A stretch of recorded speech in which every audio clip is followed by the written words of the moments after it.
Hello enemy watchers. तो शुरू करते हैं आज की एनिमी विच हैट एटलियर के एपिसोड 5 को। एपिसोड 4 तो आपने पूरा देख लिया होगा। तो एपिसोड 4 में हमने देखा था कि कोको अपने 3 दोस्तों के साथ जादू की भूल भुलैया में टेलीपोर्ट हो जाती है और कैफरी उन्हें ढूंढ रहा है, पर कैफरी को वो कहीं नहीं मिलते।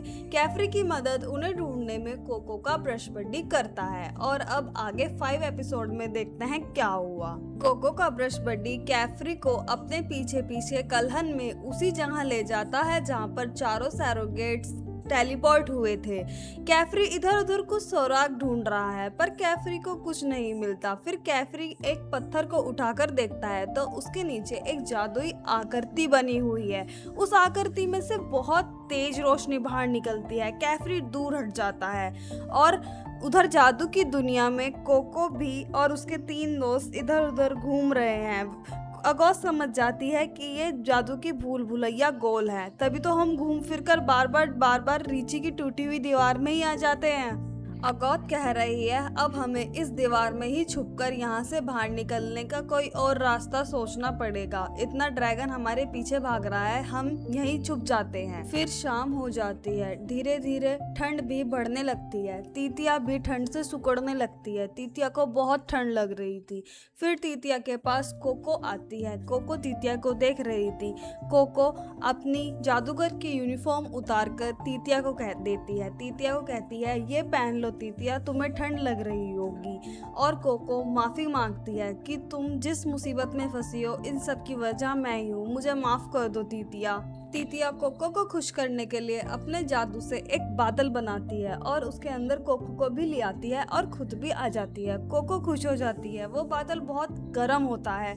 फिर तीतिया कहती है कोको मुझे माफ कर देना, मैंने डर में तुम्हें पता नहीं क्या क्या कह दिया। कोको कहती है नहीं, इन सब की वजह मैं ही तो हूँ, मेरी वजह से ही तो ये सब हो रहा है। तीतिया कहती है नहीं कोको, मैं तुम्हारी सीनियर हूँ, मुझे तुम्हारा ध्यान रखना चाहिए, ना कि तुम्हें ये सब बोलना चाहिए। कोको इसमें तुम्हारी गलती नहीं है, लो अपनी यूनिफॉर्म पहनो, इस वक्त इसकी ज़रूरत तुम्हें ज़्यादा है। जब हमारी जादूगर की पढ़ाई पूरी हो जाएगी तो हम ये स्टूडेंट वाली यूनिफॉर्म भी एक साथ उतारेंगे, ठीक है कोको। फिर कोको खुश हो जाती है। अगौत भी बादल के अंदर आ जाती है और रीची भी। अगौत बोल रही है सपनों के बारे में सोचना बुरा नहीं है, पर हकीकत के बारे में भी सोचना चाहिए। फिर कोको को आइडिया आ जाता है क्यों ना हम बादल का बिस्तर बनाएं, जिससे वो डायनासोर उस बादल के बिस्तर में सो जाए और उसको आराम मिले और वो भूल जाए कि वो रखवाली कर रहा था उस आकृति की, और फिर हम चुपके से जाकर उस आकृति के पास पहुंच जाएंगे। कैसा है मेरा आइडिया? अगौत खुश नहीं होती, फिर मान जाती है। अगौत बड़ी मुश्किल से कोको के इस आइडिया के लिए हाँ कहती है, क्योंकि भाई जो हमारी अगौत है वो कोको को थोड़ा सा चूतिया समझती है। अगौत सोचती है कहीं मैंने इसके प्लान पर दोबारा विश्वास करके खुद को मुसीबत में न डाल दूं, इसलिए अगौत बड़ी मुश्किल से हाँ करती है। फिर मान जाती है, कहती है चलो तैयार करते हैं बादल। पर बादल बनाए किस चीज से? तीतिया तुम्हारा बादल हल्का है इसलिए हवा में नहीं उड़ पाता, तुम्हें बादल किसी मुलायम और सख्त चीज से बनाना चाहिए। रिची कहती है कपड़े से बनाते हैं। फिर वो कहता है बिना कपड़ों के क्या तुम रहोगी?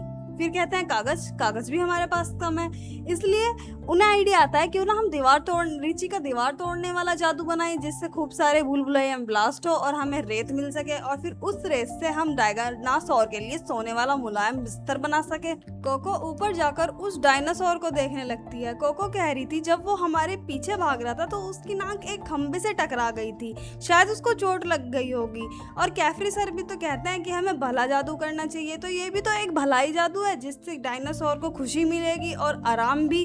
तो उसकी ये बात सुनकर अगौत, तीतिया और रिची मान जाते हैं, चलो ठीक है ये बात सही है। फिर अगौत कहती है हम चलो जादू ड्रॉ करते हैं। फिर वे डायरी निकालकर जादू ड्रॉ करने लगते हैं जिससे भूल भुलैया में ब्लास्ट हो सके। वे तीनों ड्रॉ करते हैं जादू। फिर कोको अगौत के पास जाती है। अगौत कहती है अगौत मुझे क्या करना है? अगौत कहती है कोको तुम सिर्फ एक जगह बैठो और शांत रहो, क्योंकि तुम हमें मुसीबत में डालती हो और हमारा जादू खराब कर देती हो। फिर उन्हें छुप छुप कर कोको देखती है आखिर ये जादू बनाते कैसे हैं। वो उन्हें ध्यान से देखती है। फिर वो भी 10 बार प्रैक्टिस करने के बाद एक जादू ड्रॉ करती है, आग वाला जादू। वो जादू बहुत अच्छा होता है। उस जादू को देखकर रिची और तीतिया शौक हो जाती है। अगौत कहती है इसमें कौन सी खास बात है, अगर एक जादू को हम 10 बार प्रयास करेंगे तो एक बार वो हमसे परफेक्ट बनेगा ही, इसमें तो कोई नई बात नहीं है। फिर उसको अगौत को भी आइडिया आ जाता है क्यों ना हम भूल भुलैया पर ही 10 बार जादू ड्रॉ कर दे और जिससे भूल भुलैया में ब्लास्ट हो जाए और हमें रेत मिल सके। फिर उस रेत को इकट्ठी करके एक बार में ही तीतिया उसका एक बादल बना देगी जिससे डायनासोर को आराम मिलेगा और वो उस बादल में ही सो जाएगा।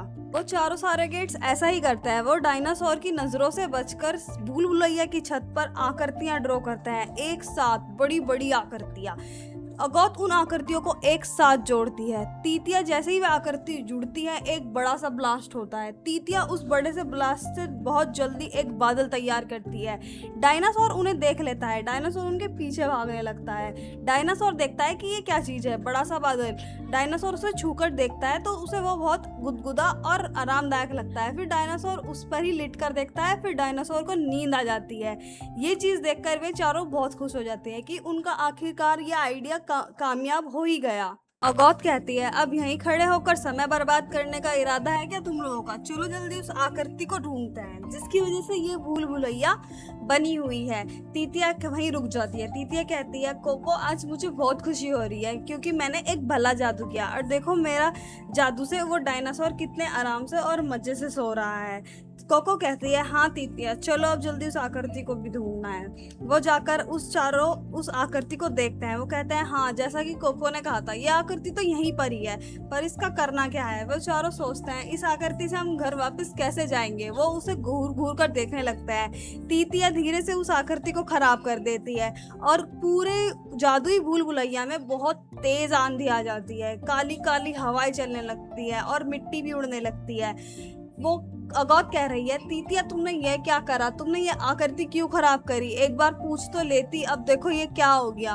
उस तेज आंधी से वो सोता हुआ ड्रैगन भी नींद से जग जाता है और वो उस आकृति को देखता है जिसके पास वे चारों लड़कियां खड़ी हुई थी। वो उनके पास जाने लगता है उड़ के।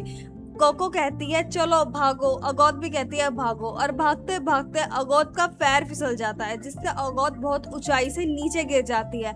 कोको उसे पकड़ने के लिए हाथ भी बढ़ाती है पर पकड़ नहीं पाती और अगौत नीचे गिरने लगती है। अगौत गिरते हुए सोचती है मैं तो उड़ भी नहीं सकती, मेरे उड़ने वाले जूते तो मैंने कोको को दिए थे।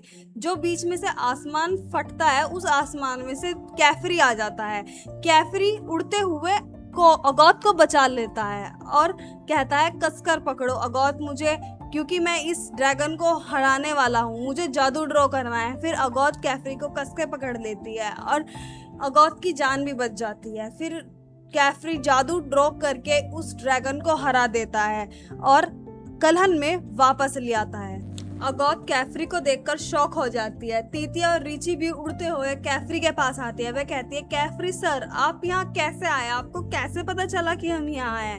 कैफरी का ध्यान इधर उधर जाता है। फिर कैफरी कहता है कोको कहाँ है, कोको तो तुम्हारे साथ नहीं है। फिर वो कलहन में वापस आ जाते हैं। कोको बेहोशी की हालत में होती है। कोको उन लोगों को मिल जाती है, पर जिस वक्त भूल भुलैया में कैफरी से ये तीनों सारोगेट्स बात कर रहे होते हैं उस टाइम कोको को वो विच अपने साथ ले जाती है और कोको को कहती है कोको कैसी हो तुम, बड़े दिनों बाद तुम्हारे से मुलाकात हुई, तुम्हें कैसा लगा मेरा ये पहला इम्तिहान जादू का। कैफरी तुम्हें इतना कुछ नहीं सिखाएगा, जो कुछ तुम्हें मैं सिखाऊंगी, मैं तुम्हें कैफरी से अच्छा जादू सिखाऊंगी और कैफरी से ज्यादा, तो मिलेंगे दोबारा। वो विच इतना कहकर गायब हो जाती है। फिर कोको की आंख कलहन में खुलती है। कोको कहती है सोचती है मैं यहाँ कैसे आई। कोको कैफरी को देख के शॉक हो जाती है। कहती है कैफरी सर आप यहाँ हम सबको कब लाए, आप कैसे आए थे वहाँ। कोको फिर सबके कपड़े देखती है जो बहुत गंदे हो चुके थे और फट चुके थे। वो कैफरी के भी कपड़े देखती है। फिर वो रोने लगती है। वो कहती है मुझे सब माफ कर दो, तुम सबकी आज जो भी हालत हुई है इन सब की में वजह मैं हूँ, ये सब मेरी वजह से हुआ है, मुझे माफ कर दो कैफरी सर, मुझे माफ कर दो। वो सबसे माफी मांगती है। फिर सब देखने लगते हैं। कोको बहुत रोती है। कैफरी कहता है तीतिया ने मुझे सब बताया कोको, कोई बात नहीं, इसमें तुम्हारी गलती नहीं है। कोई बात नहीं कोको, आज जो भी कुछ हुआ ये सब तुम्हारी वजह से ही तो ठीक हुआ, तुम्हारी सूझबूझ से ही तो सब वापस आए। जब हम जादू करते हैं तो उसमें हमारी सूझबूझ और जादू दोनों इस्तेमाल होते हैं, और ये तुम्हारी तो सूझबूझ थी कि उस ड्रैगन को कैसे सुलाना है और कैसे उस जादुई भूल भुलैया से बाहर आना है। कोई बात नहीं कोको, इसके गुनहगार तुम नहीं हो, अपने आप को दोषी ठहराना बंद करो। और उस विच ने कहीं तुम्हें कुछ कहा तो नहीं, तुम्हारे साथ कुछ किया कोको उस विच ने? कोको मना कर देती है, नहीं सर, उसने मेरे साथ कुछ नहीं करा। मिस्टर नल्लोहा कह रहे हैं कोको तुम ठीक ही नहीं सेहतमंद भी हो, शुक्र है तुम चारों और सही सलामत वहां से वापस आ गए। कैफरी कह रहा है मिस्टर नल्लोहा पहले आप पता लगाइए कि इस दीवार पर ये वर्जित जादू की आकृति आई कहाँ से और किसने बनाई, और इस सिहाई का भी पता लगाइए, ये सिहाई कौन सी है जो वर्जित जादू में इस्तेमाल हुई है। मिस्टर नल्लोहा कह रहे हैं ठीक है कैफरी, मैं पता लगाता हूँ। फिर कैफरी घूरते हुए मिस्टर नल्लोहा को कह रहा है मिस्टर नल्लोहा आज जो भी कुछ हुआ इस बारे में आप किसी को ना बताइएगा। मिस्टर नल्लोहा कह रहे हैं पर क्यों? कैफरी कहता है मैंने जितना कहा बस आप उतना कीजिएगा, आज के बारे में किसी को भी कुछ भी नहीं बताइएगा। मिस्टर नल्लोहा कह रहे हैं ठीक है कैफरी, मैं किसी को कुछ नहीं बताऊंगा।